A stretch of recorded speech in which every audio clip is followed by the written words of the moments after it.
요즘 오징어 게임이라는 드라마가 화제가 되고 있습니다. 보신 분도 많겠지만 안 보신 분들 중에서도 이름은 한 번쯤은 들어보셨을 것입니다.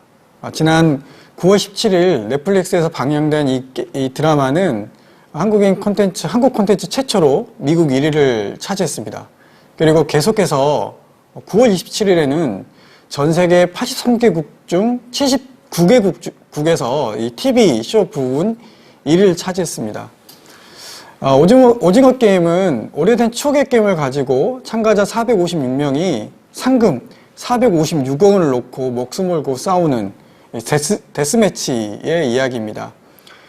이 작품에 대한 선호나 평가는 개인의 취향에 따라 엇갈리고 있지만 이렇게 전 세계 사람들이 호응을 하고 또 그리고 이렇게 많은 인기를 끌고 있는 것에 대해서 많은 평론가들은 한국을 포함한 전 세계 현실, 그러니까 즉 자본 앞에서 무너진 인간성, 자본이라면 살인까지 가능하다고 보는 이 시대의 사회적 현실을 적나라하게 보여주기 때문이 아닌가라는 그런 평도 내놓고 있습니다. 그런데 이 드라마에 대해 최근 기독교 언론 매체에서 비판을 하고 있습니다.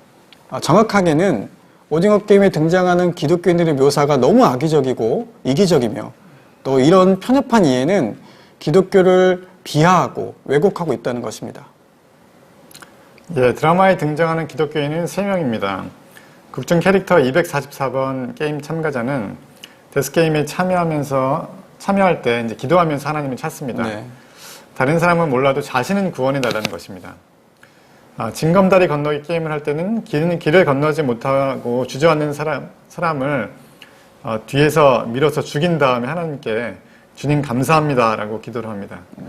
그는 다른 사람의 목숨은 관심도 없고 내 목숨만 중요하면서 456억 원이라는 상금을 얻기 위해서 하나님을 찾고 하나님의 도움을 구하는 모습으로 등장합니다.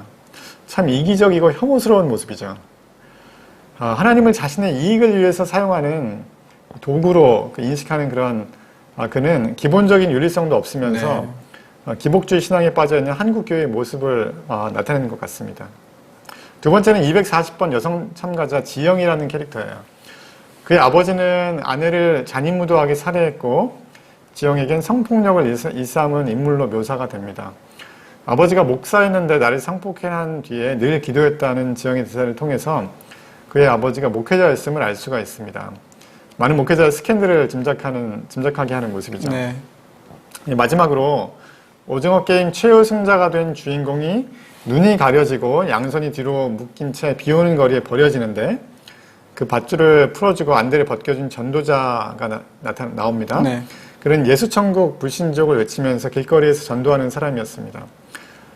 이 사람이 주인공에게 다가가서 그의 안대를 벗겨주면서 하는 말이 예수 믿으세요 였습니다. 네. 공경에 빠진 사람을 도와준 것은 참 좋은 일인데 그 일이 끝나자마자 전도하는 모습은 이웃을 돕는 목적이 공경에 빠진 이웃에 대한 사랑과 관심이 아니라 전도 자체를 위한 목적에 있다는 것을 알 수가 있습니다.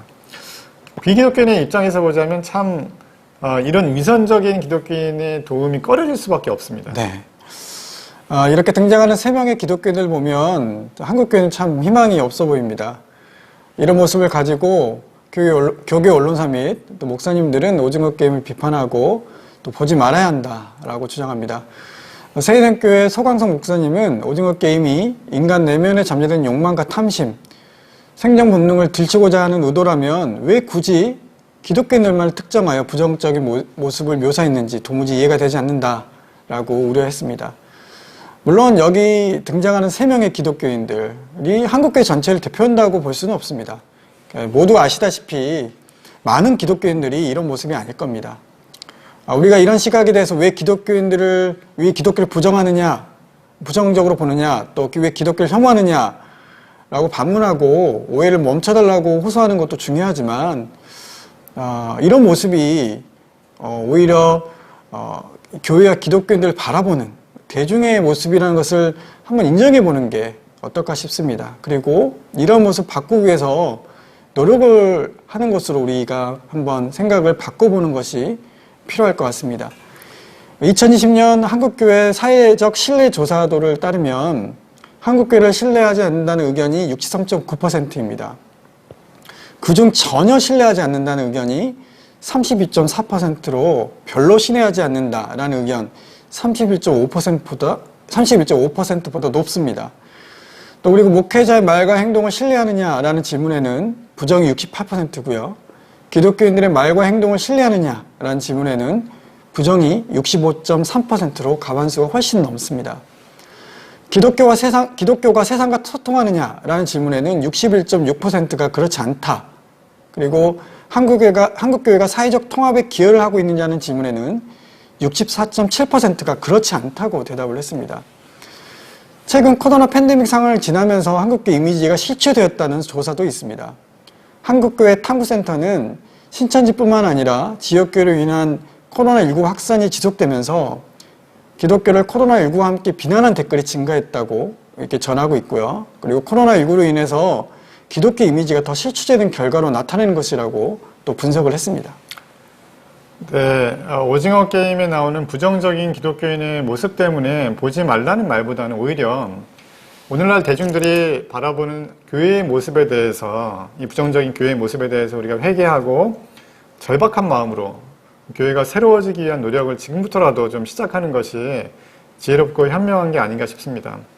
그리고 어쩌면 하루하루 오징어 게임처럼 치열한 경쟁을 통해서 남을 낙오시켜야만 자신이 남을 수 있는 이런 생존의 현장을 살아가고 있는 우리 시대의 사람들에게 더불어 함께 살아가고 또 우리의 희생을 통해서 이웃을 살리는 십자가의 복음을 우리의 삶을 통해서 살아낼 수가 있다면 그 삶 자체로 능력이 나타나고 교회를 보는 세상의 이미지가 새로워지지 않을까 생각해 봅니다. 예, 오늘 방송은 여기까지입니다. 시청해주신 여러분 감사합니다. 네, 감사합니다.